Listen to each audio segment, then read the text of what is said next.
Mereka merunduk, menghindari barang-barang tersebut.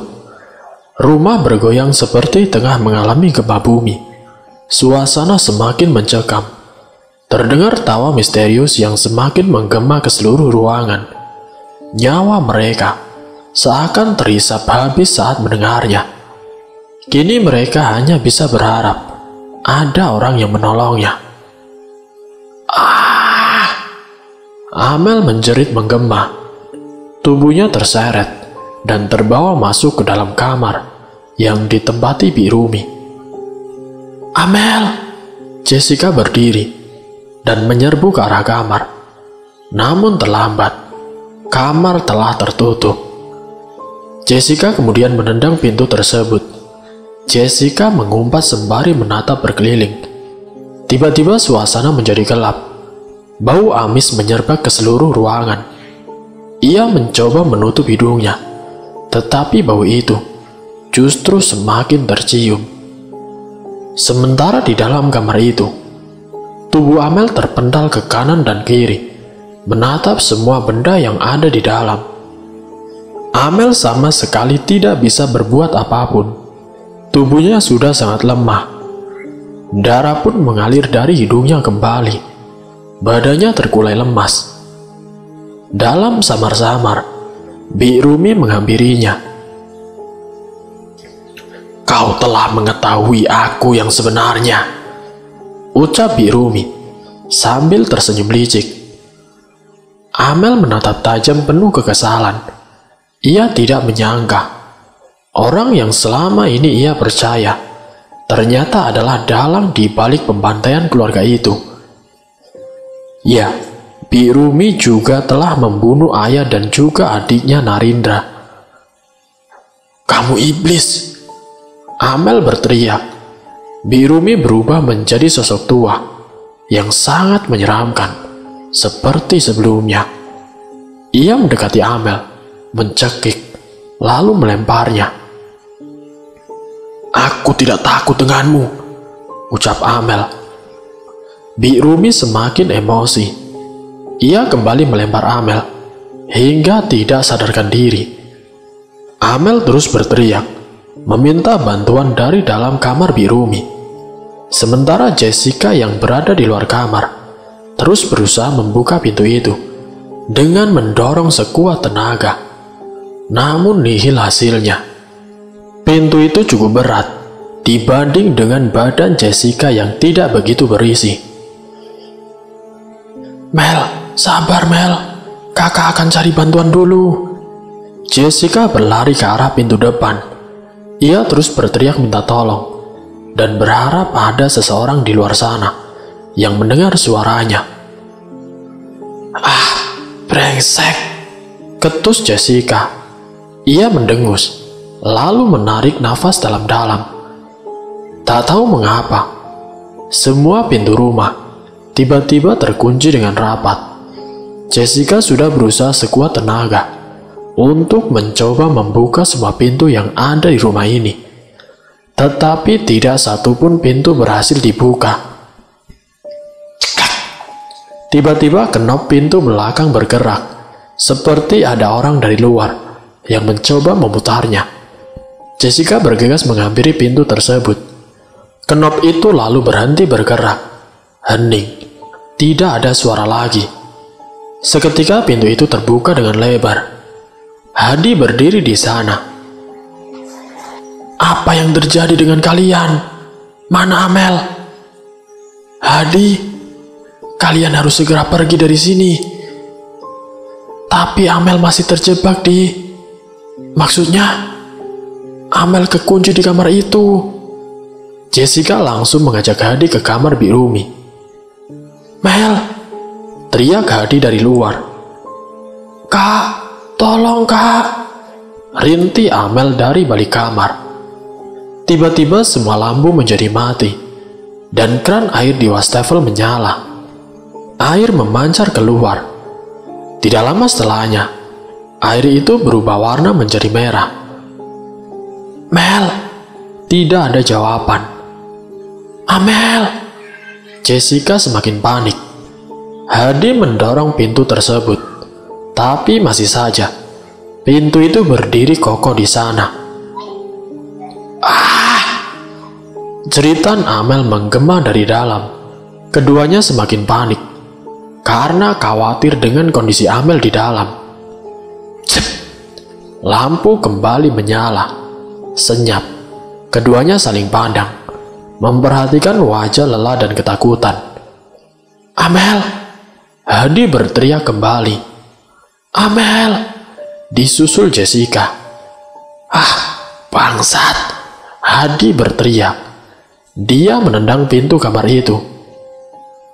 Kamu mau apa, setan? Kembalikan kawanku.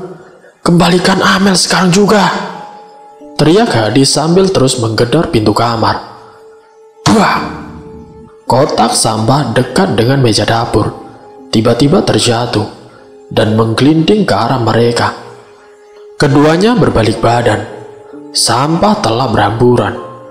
Tidak lama setelah itu, segumpal rambut hitam mulai muncul perlahan, disusul dengan wajah dan badan. Kini membentuk sosok yang sangat menyeramkan. Jessica berjalan perlahan, mendekat ke arah Hadi. Dia bersembunyi di punggung Hadi. Sebenarnya sosok itu sering menampakkan diri di hadapan Jessica. Tapi kali ini, Jessica tidak mau berurusan dengan sosok buruk rupa tersebut. Hadi yang berada tepat di hadapan sosok itu, badannya bergetar dan dadanya berdebar sangat kencang. Ini adalah kali pertamanya ia melihat sosok berbentuk demikian. Namun sosok itu tidak asing dalam ingatan si Hadi. Tak ingin berhadapan lebih lama lagi dengan sosok tersebut, Hadi mengajak Jessica untuk perlahan mundur ke arah pintu belakang yang tadi telah terbuka. Namun sosok itu masih saja berdiri dan menatap mereka berdua. Hitungan ketiga, kita balik badan, lalu lari, bisik Hadi dengan pelan. 1, 2, 3. Keduanya berbalik hendak berlari.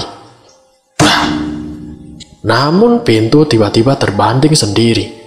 Keduanya melompat. Hampir saja wajah mereka dihantam daun pintu. Jessica yang tidak siap terjatuh terduduk ke lantai. Hadi membantu Jessica untuk berdiri. Hilang. Sosok tadi menghilang kembali, dan mendadak terdengar tawa yang menggema ke seluruh ruangan. Tawa yang kering, jauh, namun menyayat. Setan bangsat! Tawa itu semakin melengking, nyaring, kering dan jauh. Jessica memanggil Hadi dengan suara yang lirih. Lalu Hadi menoleh dan mengikuti arah telunjuk Jessica. Mata Hadi melotot begitu melihat apa yang ada di depan sana. Sosok itu berdiri dan bersiap untuk menyerang mereka. Teriak sosok itu sambil terbang dan mendekat ke arah Hadi. Tubuh Hadi ikut terdorong, menghantam ke tembok. Sosok itu mencekik leher Hadi dengan cukup kuat. Kuku-kuku hitamnya seakan menusuk kulit leher dan membuat uratnya terasa putus. Hadi! Jessica segera melompat. Ia berniat untuk membantu Hadi. Brak! Tubuhnya terpental begitu saja saat hendak menarik sosok itu dari hadapan si Hadi. Tanpa menyerah, Jessica berlari kembali untuk mendekat. Brak! Jessica kembali terpental. Ia menghantam langit-langit ruang tamu, lalu jatuh tersungkur ke lantai. Ia terkesip. Darah muncrat dari hidungnya. Sementara itu badan Hadi semakin bergetar. Tangan sosok itu semakin kencang mencengkram lehernya.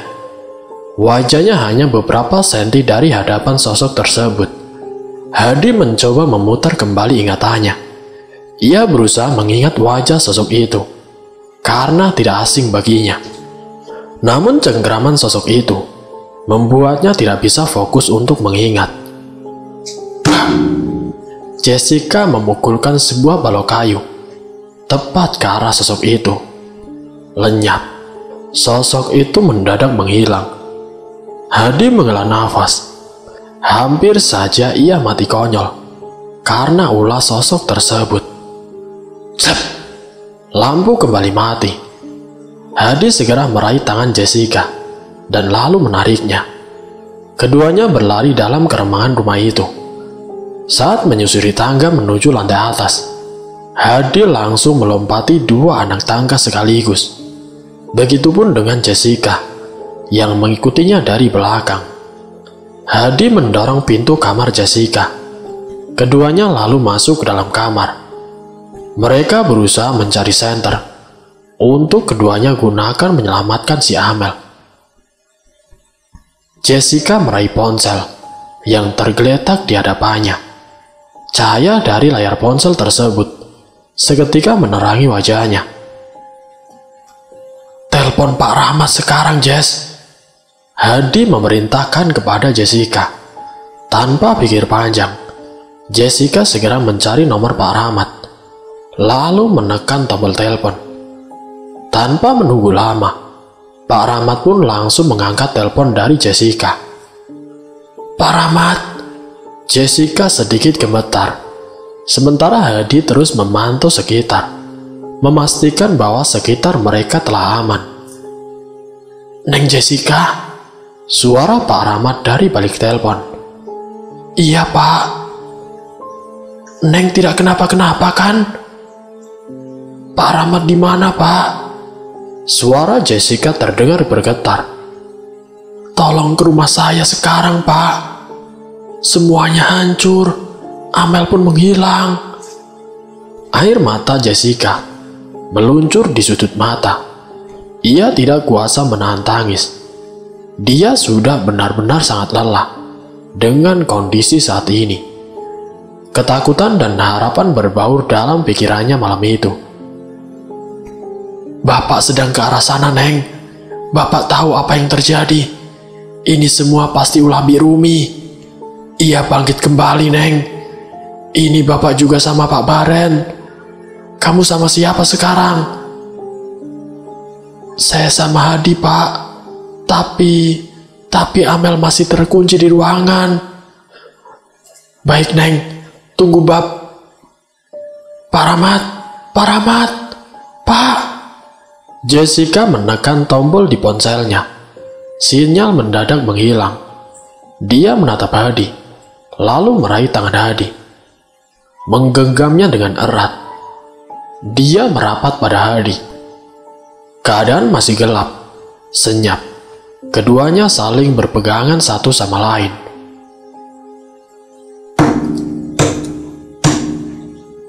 Terdengar bunyi langkah kaki. Sepasang kaki sepertinya tengah berjalan ke arah mereka. Jessica berusaha menahan nafas agar tidak diketahui sosok yang berjalan ke arah mereka. Hening, suara itu mendadak menghilang. Tidak ada siapapun yang muncul di hadapan mereka. Namun tidak lama kemudian, dari kejauhan, kembali terdengar suara tangisan dan tawa, bercampur menggema ke seluruh ruangan. Suara itu sangat nyaring. Jessica menutup kedua telinganya. Suara itu membuat telinganya terasa perih. Tes. Ada sesuatu yang menetes di atas mereka. Jessica mendongak ke atas, namun tidak bisa melihat apa-apa karena kondisi ruangan yang sangat gelap sekali. Ia memegang tetesan air tersebut, terasa kental di tangan. Saat Hadi mengerjap, tetesan itu kembali mengenai pipinya. Ia mengusap, lengket. Refleks Hadi mencium air tersebut. Amis, darah. Hadi spontan menggenggam erat tangan Jessica. Ia khawatir akan ada sesuatu aneh lagi menyerang mereka.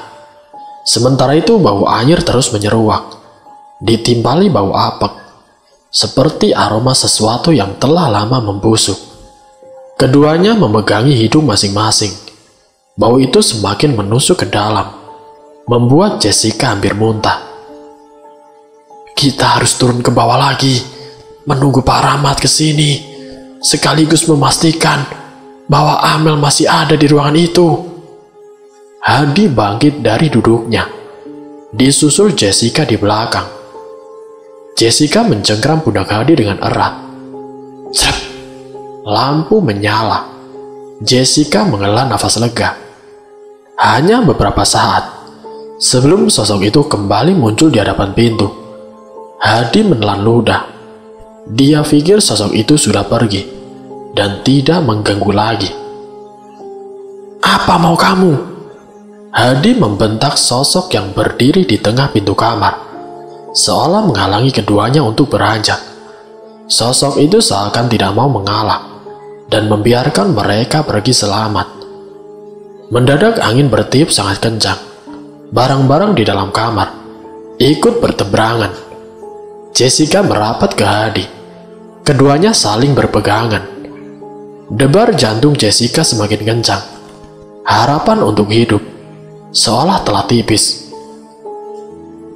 Aku tahu kamu. Hadi tiba-tiba berbicara. Sosok itu semakin memancarkan aura menyeramkan. Matanya seolah mau copot. Darah terus mengalir dari wajah sosok tersebut. Kamu itu ibunya Reno dan Bintang kan? Tanya si Hadi. Jessica terperanjat. Ia sedikit kaget. Reno, Bintang. Bukannya itu anak yang sering dibicarakan oleh Amel. Aku tahu kamu. Tolong berhenti mengganggu kami. Hadi berteriak. Sosok itu kini menghilang, meninggalkan tawa yang kembali terdengar sangat nyaring. Sementara itu angin masih bertiup. Seisi kamar Jessica terus berterbangan. Mereka terus berusaha menghindar barang-barang yang hampir mengenai wajah mereka. Tetesan air dari langit-langit kamar semakin deras saja. Wajah Hadi dan Jessica pucat pasi saat menyadari bahwa tetesan tersebut adalah tetesan darah. Kini keduanya basah kuyup dengan bau amis yang menyengat. Mereka menggigil. Badan Hadi terasa lengket. Begitu juga dengan Jessica. Bagaimana jika sosok itu mencoba membunuh mereka? Jika ditarik ke belakang kembali, mereka sama sekali tidak ada masalah dengan sosok itu. Berulang kali Hadi juga mengajak Reno dan Bintang untuk mendatangi rumah ini. Namun keduanya selalu tidak mau. Mereka beralasan adanya monster di rumah ini, seolah ada trauma besar yang telah mereka alami tempo dulu saat pembunuhan brutal itu. Badan mereka semakin terasa dingin. Hadi mengajak Jessica turun ke bawah. Kondisi lantai bawah sama seperti kamar Jessica, sangat berantakan. Rumah itu kembali terasa sunyi. Tidak terdengar suara sama sekali, kecuali gerak-gerik mereka. Aku capek, Di. Jessica duduk di lantai. Hadi paham dengan kondisi temannya. Dia sendiri juga merasakannya. Tapi mau bagaimana lagi? Saat ini mereka terjebak di rumah tua itu. Tiba-tiba lantai bergetar. Getarannya begitu kuat, membuat Jessica dan Hadi melompat. Bau amis kembali menyerba ke seluruh ruangan. Tercium sangat tajam, semakin menyengat, dan begitu sangat pekat. Jessica menahan nafas. Mereka kembali berdiri dan berusaha mendekat ke arah pintu. Sebuah kursi melayang dan menyambar keduanya. Mereka terpental, lalu menatap tembok. Benturan dari kursi tersebut meninggalkan bekas pada kening Hadi. Mau apa kamu? Jessica bangkit berdiri. Aku tidak tahu apa-apa. Aku hanya membeli rumah ini. Jessica terus berteriak. Rasa lelah dalam diri Jessica membuatnya habis kesabaran. Ia semakin tidak terkendali. Bangsat, brengsek kamu. Brak! Badan Jessica terpental, terkena kaca lemari, dekat dengan kursi di ruang tamu. Tubuhnya terkulai lemas di lantai. "Jessica!" Hadi berlari menghampiri Jessica. "Kamu gak apa-apa, Jess?" Jessica hanya mengangguk. Angin kembali bertiup, menerbangkan benda-benda di dalam seluruh ruangan di lantai itu. Aku takut, Di." Jessica merintih. Hadi memeluk badan Jessica dengan erat. Keduanya saling berpegangan satu sama lain, berusaha untuk saling melindungi. Kini angin berhenti bertiup, hening untuk beberapa saat. Hanya terdengar deru nafas dari Jessica dan Hadi. Lalu tiba-tiba, sofa di hadapan mereka bergerak, menghampiri mereka, dan hampir menghantam keduanya. Untung saja kedua tangan mereka refleks menahan sofa tersebut. Suasana kembali menegang. Nampaknya semua benda di ruangan ini semakin tidak terkendali. Hadi mengajak Jessica untuk pindah di sisi yang lain, dekat dengan dapur. Keduanya lalu duduk berdekatan, sambil menunggu kedatangan Pak Rahmat. Namun tiba-tiba, badan Jessica tertarik ke depan, seolah ada yang menarik kakinya. Hadi yang berada di sampingnya, lalu memegang erat tangan Jessica. Ia berusaha menahan agar Jessica tidak terseret. Tapi sayang sungguh sayang, sebuah balok menghantam badan Hadi hingga membuatnya melepaskan genggaman tangannya. Jessica sontak tertarik ke arah kamar Birumi. Namun ia berhasil berpegangan pada sisi tembok dapur. Tangannya terus berusaha memegang erat tembok tersebut, sementara kakinya terasa hampir putus dari badannya. Hadi yang berhasil bangkit langsung menolong Jessica. Ia menarik tangan itu kembali, hingga akhirnya Jessica berhasil terlepas. Terlihat ada goresan kuku yang membuat kaki Jessica terluka dan mengeluarkan darah segar. "Kamu harus percaya sama aku. Kita akan baik-baik saja." Hadi menenangkan Jessica. Jessica semakin putus asa. Ia bahkan sudah siap jika harus mati malam ini. Namun Hadi berusaha untuk menenangkan dirinya. Keduanya serentak menatap pintu depan. Jessica melotot. Dua orang terlihat dari kaca, sedang berdiri di luar sana. "Pak Rahmat! Pak Rahmat!" Jessica menjerit ketika mengenali orang yang berdiri di luar. "Jessica, buka pintunya, Nak." Pak Rahmat dan juga Pak Baren terus berusaha mendorong pintu yang tertutup dengan rapat. Dengan segera, baik Jessica maupun Hadi terus menarik pintu dari dalam. Namun apa daya, pintu itu terkunci sangat rapat, seolah tidak bisa dibuka kembali. Melihat kondisi yang terlihat aneh, Pak Rahmat melangkahkan kakinya ke depan. Dari balik kaca, dia memberikan kode kepada mereka untuk mundur beberapa langkah ke belakang. Pak Rahmat menatap pintu tersebut. Mulutnya berkomat kamit. Entah apa yang dibacakan. Mungkin sebuah mantra. Dan beberapa saat kemudian, Pak Rahmat mendorong pintu itu. Tubuhnya bergetar hebat, seolah ada sesuatu yang menghalanginya. Dan pintu itu terbuka. "Pak, Amel, Pak!" Jessica berlari menghampiri Pak Rahmat. Air matanya semakin terlihat deras. "Amel di mana, Nak?" tanya Pak Rahmat. Jessica menunjuk ke sebuah kamar. Mereka berempat lalu bergerak ke arah kamar. Pintu masih tertutup dengan rapat. "Tolong! Tolong!" Terdengar suara lirih dari balik kamar. Suara itu tidak asing di telinga Jessica. "Amel!" Jessica memanggil. "Tolong! Tolong!" Suara Amel semakin terdengar sangat lirih. Tunggu Mel, kami akan segera menyelamatkanmu Mel. Hadi berteriak. Pak Rahmat terus mencoba membuka pintu itu. Namun lagi-lagi, pintu itu terkunci dengan rapat.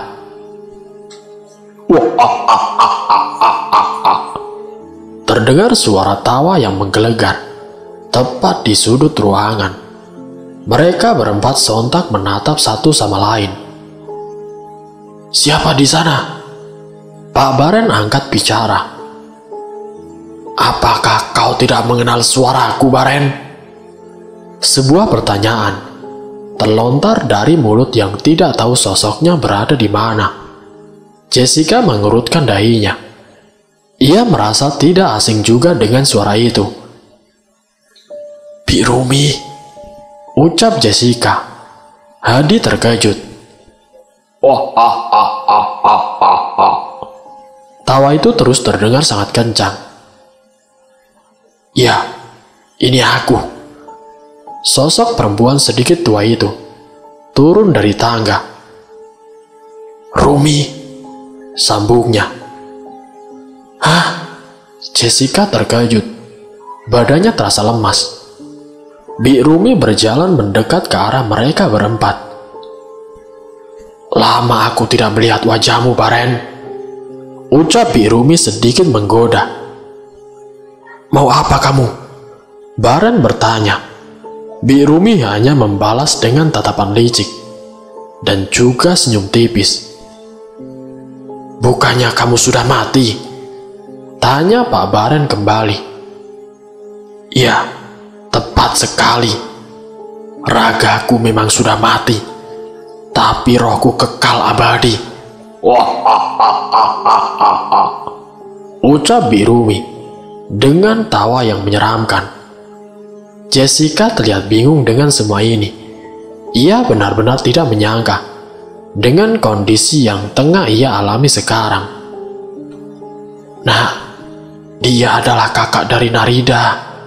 Dia juga yang telah membunuh ayah dan Narida, istri saya. Baren memberitahu Jessica. Jessica menelan ludah. Jadi selama ini, Bi Rumi adalah dalang di balik kematian istri penghuni pertama rumah ini. Sayang sekali kamu lebih memilih adikku ketimbang aku yang mencintaimu lebih dulu. Ucap lirih Bi Rumi kepada Pak Baren. Pak Baren terlihat sangat kesal. Dia juga dalang di balik kematian keluarga Reno dan Bintang. Hadi kembali menimpali. Jessica kembali terkejut. Ternyata kedua anak yang sering dibicarakan oleh Amel adalah sosok hantu. Ternyata tragedi kematian satu keluarga yang selama ini tengah ia selidiki adalah ulah Bi Rumi. Jadi selama ini, kisah yang diceritakan Bi Rumi adalah kebalikan. Sungguh biadab. Pak Rahmat naik pitam. Kenapa? Kenapa kalian terkejut? Aku membutuhkan tumbal darah untuk kekekalan. Ucap Bi Rumi. Ia berjalan mendekat ke arah Jessica. Seharusnya aku telah membunuh kalian berdua dari jauh-jauh hari. Sambungnya sambil memegangi dagu Jessica. Hadi memukul tangan Bi Rumi dengan kencang, mencoba menjauhkan tangannya dari wajah Jessica. Saat itu juga, wajah Bi Rumi terlihat murka. Sosoknya mendadak berubah menjadi sangat menyeramkan. Saat hendak menerkam Hadi, tiba-tiba saja, sebuah meja jatuh dari lantai atas dan menimpa sosok Bi Rumi. Hadi mendongak ke atas. Reno, Bintang, ucap Hadi. Ia terkejut. Kedua anak itu telah datang di rumah ini. Kak Hadi, teriak keduanya. Kalian pergi dari sini, bahaya, suruh si Hadi. Kami mau mencari mama, Kak, dan kami juga akan membantu kakak, ucap si Bintang. Sementara itu Bi Rumi bangkit dengan rasa sakit. Mulut Pak Rahmat kembali komat-kamit sambil menatap tajam ke arah Birumi. Birumi berteriak kesakitan. Seisi rumah bergetar. Benda-benda melayang ke udara. Jessica, Jess, nunduk Jess. Hadi memerintahkan Jessica untuk menunduk, menghindari barang-barang yang terbang di atas mereka. Pak Rahmat terus berkomat-kamit. Teriakan Birumi terdengar sayu. Perlahan telah hilang, dan suasana kembali tenang. Namun berbeda. Jessica menoleh ke seluruh arah. Terlihat berbeda. Bangunan ini terlihat lebih tua. Barang-barang di sekitar mereka ditutupi selimut hitam. Banyak sarang laba-laba di dalam rumah ini. Demikian juga dengan Hadi. Ia juga terlihat bingung dengan keadaan sekitar. Ada apa ini? Ini bukan dunia kita, ucap Pak Rahmat. Jessica dan Hadi saling tatap. Birumi menarik kita semua ke dunia aslinya. Kita harus bergerak cepat, menyelesaikan semua ini, termasuk menyelamatkan si Amel. Suara Pak Rahmat terputus. Ia menatap sekitar, disusul tatapan Jessica dan Hadi. Dan Pak Baren, sambung Pak Rahmat. Sontak Jessica dan Hadi terkejut ketika menyadari Pak Baren sudah tidak di sisi mereka lagi. Rumi biadab. Pak Rahmat terlihat sangat kesal. Hadi, suara teriakan terdengar di lantai atas. Reno, Bintang, teriak Hadi. Reno dan Bintang hilang entah di mana. Hadi terlihat panik ketika menyadari akan hal itu. Kedua anak itu dalam bahaya. Kita selamatkan Amel dulu, ucap Pak Rahmat. Bagaimana caranya, Pak? Tanya Jessica. Pak Rahmat tidak menjawab. Beliau hanya menghela nafas, melangkahkan kakinya menuju kamar. Hadi dan Jessica mengikuti beliau dari belakang. Pak Rahmat membuka kenop pintu dengan perlahan. Pintu terbuka. Kali ini terasa lebih mudah. Ketiganya lalu masuk ke dalam kamar tersebut. Kegelapan membungkus ruangan itu. Bau apek kembali menyerbak dan tercium sangat kuat. Selain itu, bau anyir darah dan busuk ikut menyeruak di udara. Jessica menutup hidung. Ia hampir muntah. Amel, Neng. Pak Rahmat memanggil-manggil Amel. Amel. Jessica ikut memanggil adiknya. Tiba-tiba ranjang kasur bergetar. Suara barang-barang terjatuh ke lantai. Terdengar menggema. Bah! Pintu kamar tertutup dengan keras. Hadi terlonjak kaget. Ia memegangi Jessica. Sial, kita dijebak, ujar Pak Rahmat. Sementara itu ranjang kasur terus bergerak, bergeser ke arah kanan. Mereka bertiga saling berpegangan, hingga akhirnya kondisi kembali normal, hening. Pak Rahmat menatap sebuah tutup kayu, yang semua berada di bawah ranjang tersebut. Begitu juga dengan Hadi dan juga Jessica. Mereka sedikit penasaran, apa di balik tutup kayu tersebut. Pak Rahmat sadar akan sesuatu. Rumi di sana, dia menyekap Amel di sana, ujar Pak Rahmat. Beliau lalu bergerak menghampiri tutup kayu itu. Disusul Hadi yang membantunya membuka tutup tersebut. Ternyata sebuah pintu menuju ruang bawah tanah. Ketiganya terlihat kaget, saling menatap satu sama lain. Pak Rahmat langsung turun ke bawah. Ada tangga untuk menuju lantai dasar sana. Tanpa menunggu instruksi dari Pak Rahmat, Hadi dan Jessica menyusul beliau. Keduanya ikut turun ke bawah. Tidak sampai 2 menit, mereka telah berada di ruang bawah tanah tersebut. Di ruangan itu semua nampak sunyi. Hanya ada cahaya dari lilin Segera! Pintu kayu itu tertutup. Mereka mendongak ke atas. Jangan panik, pinta Pak Rahmat. Jessica menghela nafas. Pak Rahmat kembali melangkahkan kakinya. Jessica melirik Hadi mengikuti langkah Pak Rahmat. Senyap, tidak bersuara, seolah waktu berhenti bergerak. Di sisi lain bau anyir dan busuk tercium kembali. Jessica sedikit tidak tahan dengan suasananya. Tidak sengaja ia menjatuhkan sesuatu.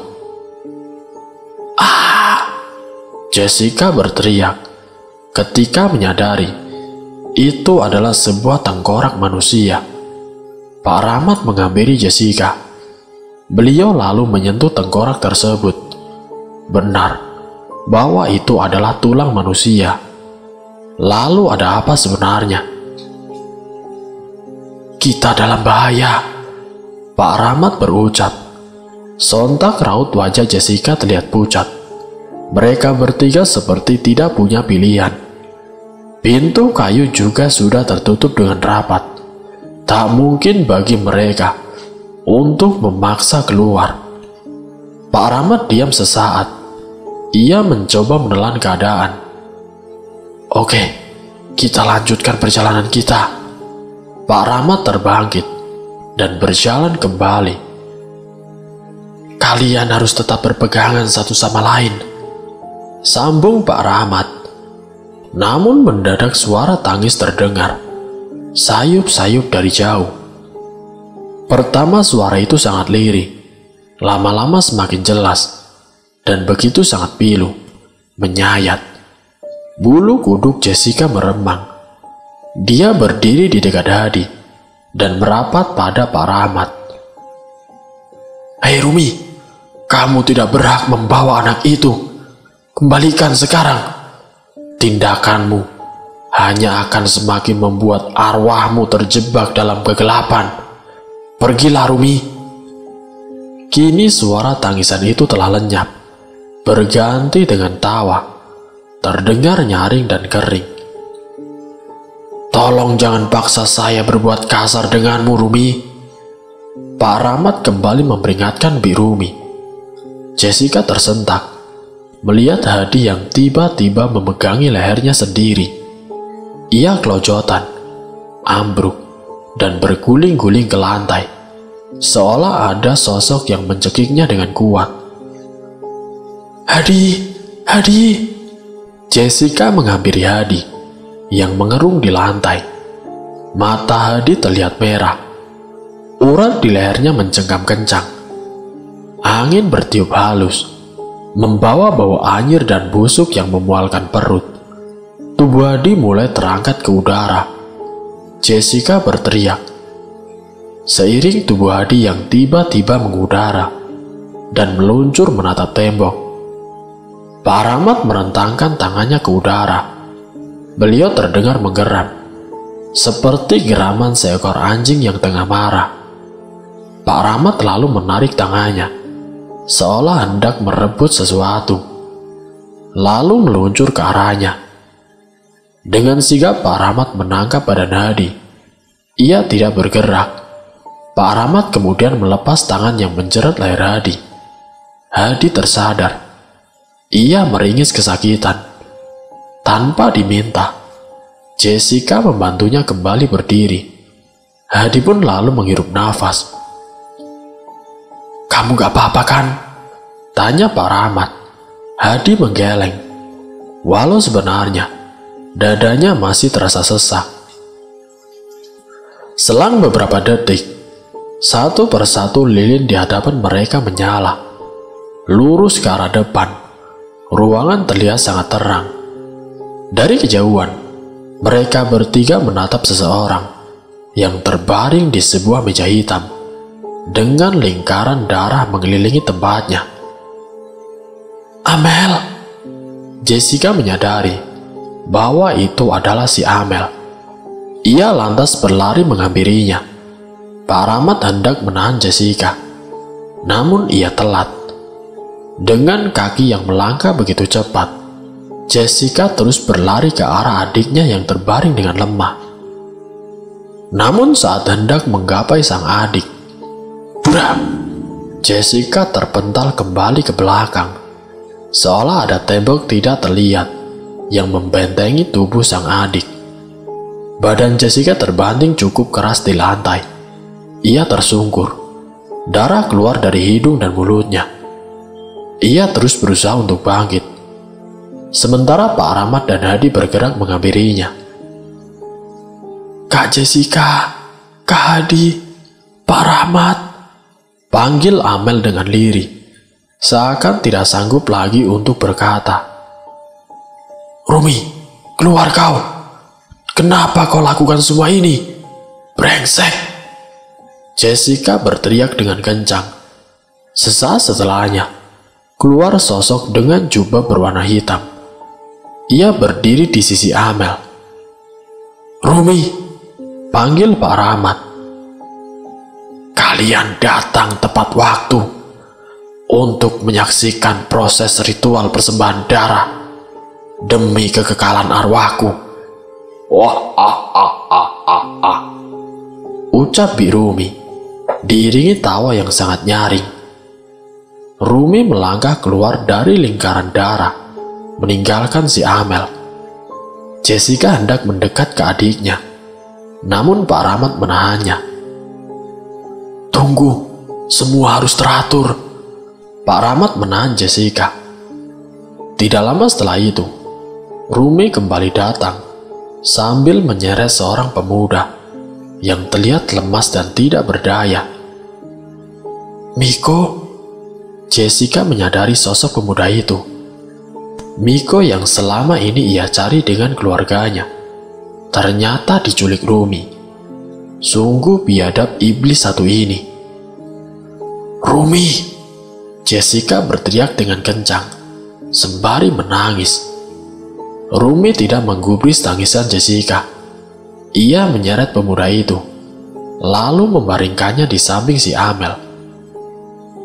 Rumi berjalan, membawa sebuah pisau tajam di tangannya. Ia berjalan memutari sepasang laki-laki dan perempuan di hadapannya. "Lepaskan mereka!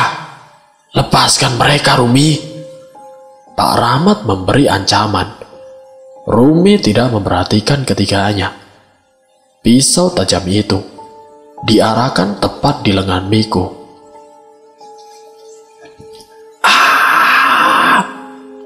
Miko teriak kesakitan. "Miko!" Jessica terus berusaha untuk mendekati mereka, namun berhasil ditahan oleh Hadi. Cas! Darah keluar dari tangan Miko, kemudian dijilat oleh sosok biadab tersebut. "Darah pemuda memang terasa segar," ucap Rumi sambil tersenyum. "Rumi, lawan aku sini, bangsat kau!" Jessica tidak bisa menahan amarahnya. Ia memberontak, berhasil lepas dari genggaman si Hadi. Ia berlari ke arah Rumi, namun lagi-lagi terpental. Rumi memulai ritual kejamnya. Jessica dapat melihat sang adik mulai kehabisan tenaga untuk memberontak. Nampaknya keduanya sudah tidak sadarkan diri.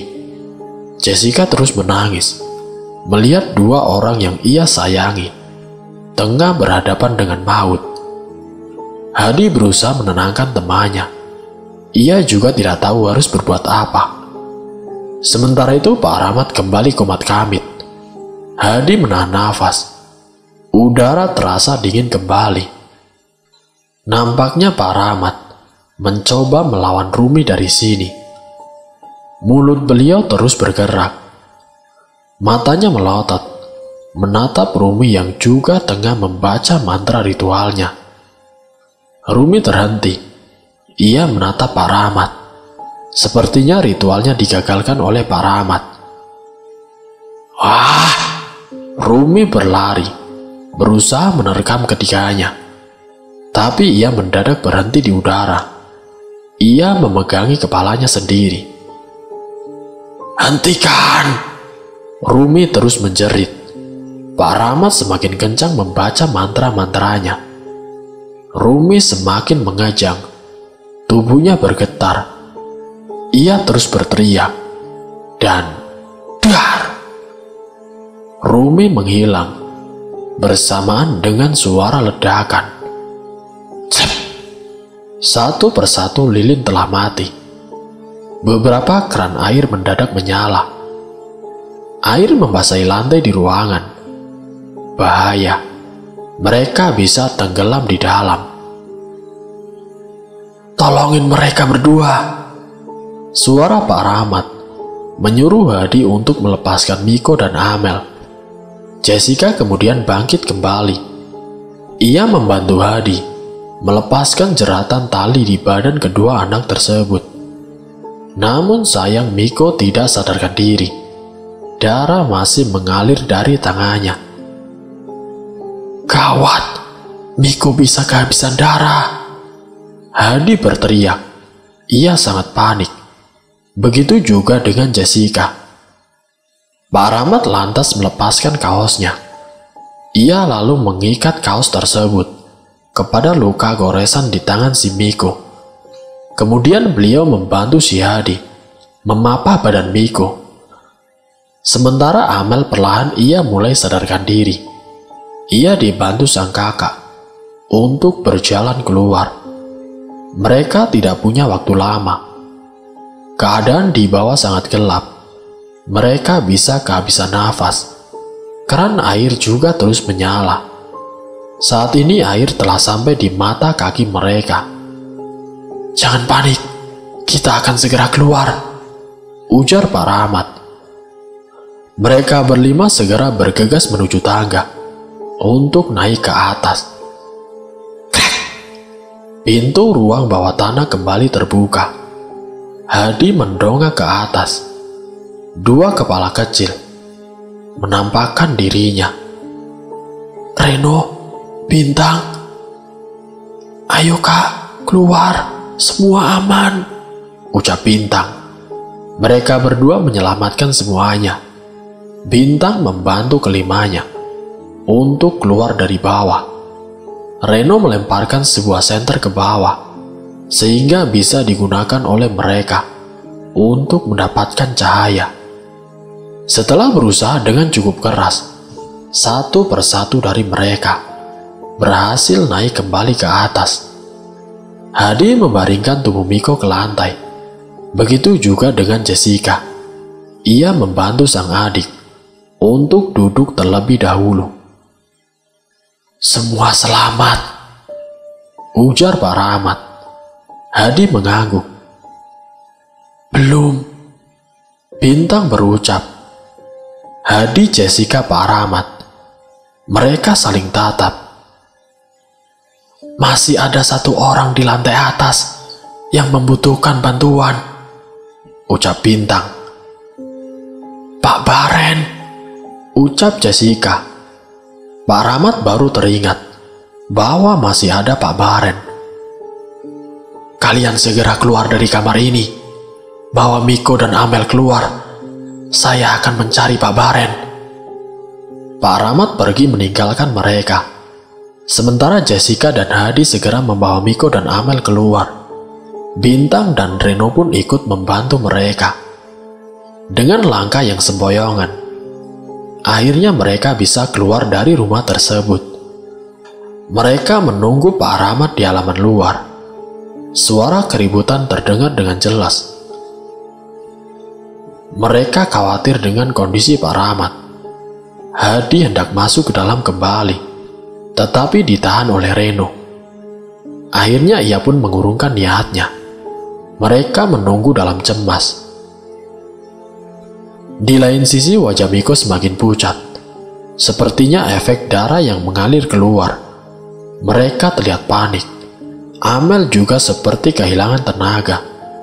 Perlahan matanya tertutup dan kemudian jatuh pingsan. Suasana kembali mencekam. Jessica terus memeluk adiknya sembari menatap Miko yang masih tidak sadar diri. Dan lalu tiba-tiba saja, dar! Suara ledakan tersebar dengan kencang. Disusul Pak Rahmat dan Pak Baren yang meloncat dari jendela. Hadi lantas menghampiri mereka berdua. Ia segera membantu Pak Rahmat dan juga Pak Baren. Warga sekitar mendadak keluar dari rumah. Ledakan tersebut membangunkan mereka. Salah di antara mereka menelpon pemadam kebakaran dan juga ambulan. Pak Rahmat dan Pak Baren berjalan semboyongan, dibantu oleh beberapa warga. Mereka semua menjauh dari rumah tersebut. Tidak lama setelah itu, ambulan telah datang. Tim medis segera membawa Miko dan Amel ke rumah sakit, ditemani oleh Jessica, yang juga masuk ke dalam ambulan. Mereka segera berangkat, dengan sirine yang terdengar sangat nyaring. Hadi terlihat kebingungan. Ia melihat ke sekitar, mencari Reno dan Bintang. Warga semakin banyak yang datang, membentuk kerumunan. Ini membuat Hadi kesusahan mencari Bintang dan Reno. Hingga akhirnya, dari kejauhan, ia melihat kedua bocah itu. Kali ini mereka terlihat bersih dan ceria. Reno terlihat menggandeng seorang perempuan, yang tak lain adalah ibunya. Sementara si Bintang, ia menggandeng sosok laki-laki, yang tidak lain adalah ayahnya. Mereka semua terlihat bahagia. "Kak Hadi," Reno memanggilnya. Hadi hanya tersenyum. Reno dan Bintang lalu melambaikan tangan ke arahnya, disusul senyum dari kedua orang tua mereka. Sedih rasanya harus berpisah dengan keduanya. Bagaimanapun juga, Reno dan Bintang sudah menemani hidupnya selama ini. Selamat jalan kalian. Semoga dari kisah ini kita dapat mengambil hikmah dan juga pelajarannya. Wassalamualaikum warahmatullahi wabarakatuh.